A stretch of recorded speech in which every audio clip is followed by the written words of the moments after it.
Assalamualaikum warahmatullahi wabarakatuh. Kami dari kelompok 1 akan mempresentasikan hasil dari kerja kelompok kami pada mata kuliah Desain Database. Program studi S1 Perpustakaan dan Sains Informasi, Fakultas Fisip, Universitas Bengkulu. Pada pokok pembahasan presentasi kali ini adalah perancangan database. Baiklah, berikut rekaman presentasi yang telah kami lakukan. Ya, Assalamualaikum warahmatullahi wabarakatuh. Kami dari kelompok 1 ingin menjelaskan hasil diskusi kami. Berikut adalah nama anggota dari kelompok kami. Yang pertama Eva Lesviani, NPM D1B01959. Febi Andika Akbario, NPM D1B01932. Saya sendiri Muhammad Ali Fadil Hanif, NPM D1B01904. Setelah itu Raffi Dwi Anugrah, NPM D1B01939. Rizka Arianti, NPM D1B01959. Dan Windy Nurlela, NPM D1B01912. Lanjut. Ini judul kami yaitu Perancangan Database Helopet Mahasiswa Ilmu Komunikasi IPB. Lanjut. Ya, berikut perencanaan database. Definisi perencanaan database adalah proses untuk menentukan isi dan pengaturan data yang dibutuhkan untuk mendukung berbagai rancangan sistem. Tujuan perencanaan database ialah 1. Untuk memenuhi informasi yang berisikan kebutuhan user secara khusus dan aplikasi-aplikasinya. Yang kedua, memudahkan pengertian struktur informasi. Yang ketiga, mendukung kebutuhan pemrosesan dan beberapa objek penampilan, yaitu response time, processing time, dan storage space. Lanjut. 6. Fase proses perencanaan database. Yang pertama, pengumpulan data analisis. Yang kedua, perancangan database secara konseptual. Yang ketiga, pemilihan DBMS. Yang keempat, perancangan database secara logika atau data model mapping. Yang kelima, perancangan database secara fisik. Yang keenam, implementasi sistem database. Fase di atas tidak harus diproses berturut-turut. Pada beberapa hal, rancangan tersebut dapat dimodifikasi dari yang pertama dan sementara itu mengerjakan fase yang terakhir atau feedback loop antara fase. Dan feedback loop dalam fase sering terjadi selama proses perancangan. Lanjut. Fase 1, pengumpulan data dan analisa. Untuk menentukan kebutuhan suatu sistem database, pertama-tama harus mengenal berbagai bagian-bagian lain dari sistem informasi yang akan berinteraksi dengan sistem database, termasuk para pemakai yang ada dan para pemakai yang baru. Aktivitas-aktivitas pengumpulan data dan analisa. Yang pertama, menentukan kelompok pemakaian dan bidang-bidang aplikasinya. Yang kedua, peninjauan dokumentasi yang ada. Yang ketiga, analisa lingkungan operasi dan pemrosesan data. Yang keempat, daftar pertanyaan dan wawancara. Lanjut. Fase kedua, perancangan database konseptual. Perancangan skema konseptual yaitu menguji kebutuhan data dari suatu database yang merupakan hasil dari fase 1 dan menghasilkan sebuah konseptual database skema pada DBMS independen, model data tingkat tinggi seperti ER atau Enhanced Entity Relationship Model.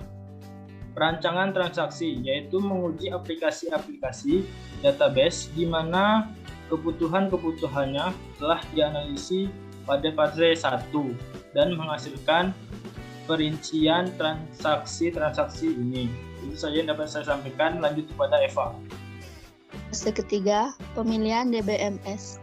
Pemilihan database ditentukan beberapa faktor, antaranya yang pertama struktur data, yang kedua personal yang telah terbiasa dengan suatu sistem, yang ketiga tersedianya layanan penjual, yang keempat teknik keberadaan DBMS dalam menjalankan tugasnya seperti jenis-jenis DBMS, struktur penyimpanan, dan jalur sukses yang mendukung DBMS, pemakaian, dan lain-lain.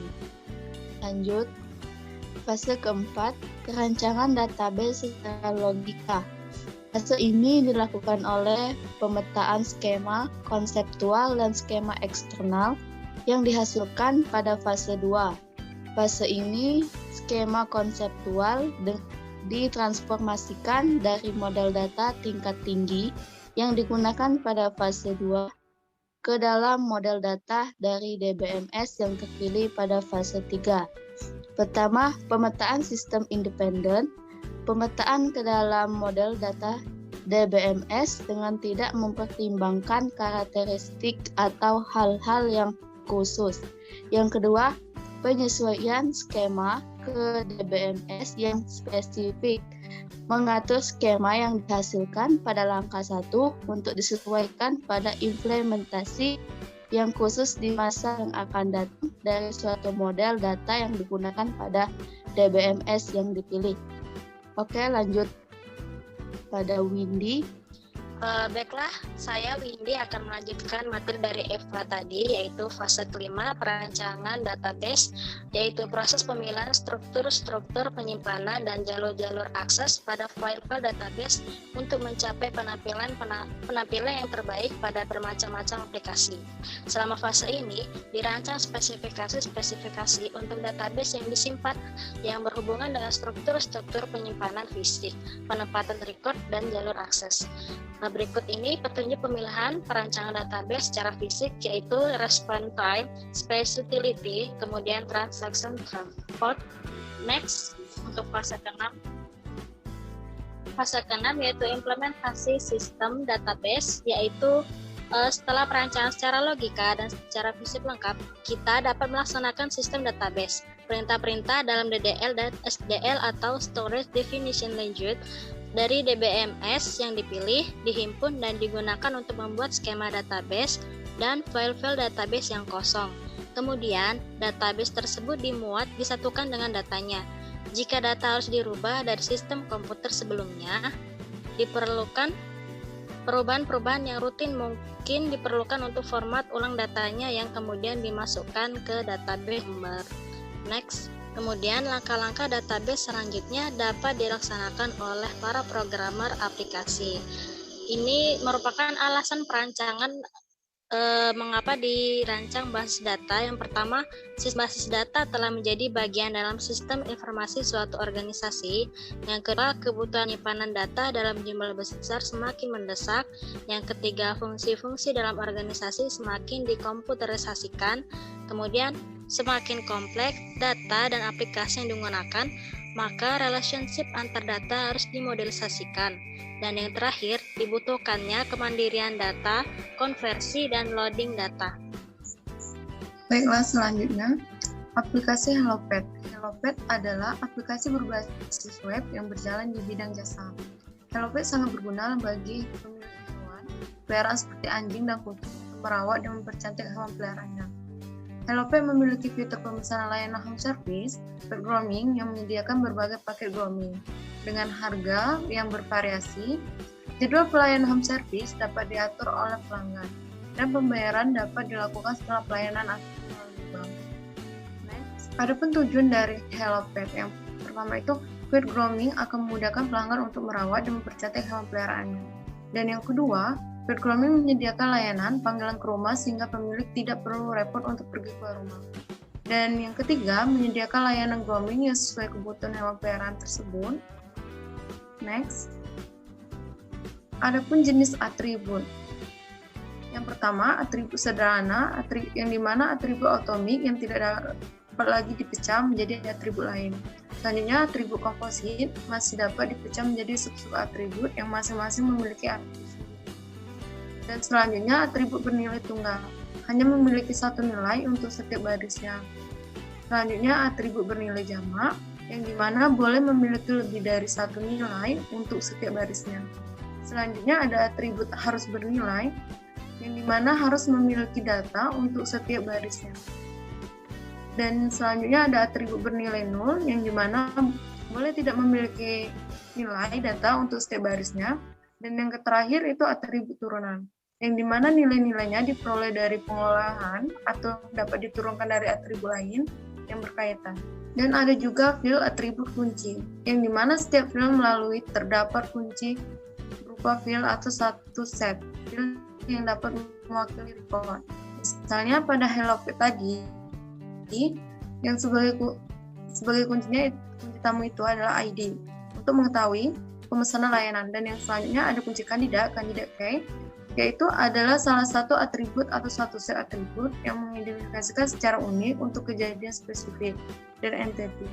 Satu set atribut menyatakan secara tidak langsung di mana ada tidak dapat membuang beberapa atribut dalam set tanpa merusak kepemilikan yang unik. Next. Dan selanjutnya ada kunci kandidat, yang dimana kunci kandidat pada Hello Pet yang pertama itu user ID, username, password, nama, email, nomor telepon, dan alamat. Selanjutnya kunci primer key. Nah, contoh pada Hello Pet yaitu nomor telepon karena sifatnya unik. Ada juga kunci alternatif, yaitu kunci kandidat yang tidak dipakai sebagai kunci primer. Kunci alternatif ini sering digunakan untuk kunci pengurutan, misalnya dalam membuat laporan. Dan selanjutnya kunci tamu adalah satu atribut atau satu set minimal atribut yang melengkapi satu hubungan yang menunjukkan keunikannya. Dan selanjutnya ada ARD, Entity Relationship Diagram. Yang pertama ada feedback, yang dimana ada FBID dan feedback. Dan selanjutnya kunci, ada kunci customer, admin, owner, yang dimana usernya, yang pertama user ID, username, password, nama, email, nomor telepon, dan alamat. Selanjutnya, appointment, yang dimana yang pertama itu ada get ID, yang itu feed name, upload ID-nya ada order date, order time, status, feed type, feed CZ, feed agree, dan feed gender, status bayar. Selanjutnya yang akan dilanjutkan oleh saudara Febri. Pada saudara Febri, saya bisa. Baiklah, saya akan melanjutkan presentasinya. Kerja Hello Pet. Fiturnya memiliki sign in dan sign out.